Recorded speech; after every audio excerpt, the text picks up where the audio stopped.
ఇందులోని కారం, కొంచెం బియ్యం పిండి, ఇందులోని కొంచెం ఉప్మా రవ్వ, 2 స్పూన్స్ మైదా అయితే వేసుకొని కాస్తంత చిక్కడు పసుపు, రుచికి తగ్గట్టు సాల్ట్ వేసుకొని మనం బాగా కలుపుకోవాలి. వాటర్ వేయాల్సిన లేదు.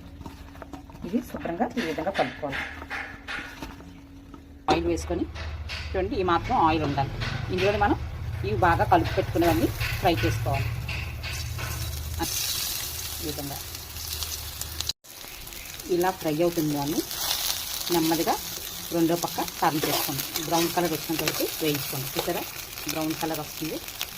మన ఫ్రై రెడీ అయిపోయింది. వెరైటీగా మీరు కూడా ఇంట్లో ట్రై చేయండి, చాలా బాగుంటుంది.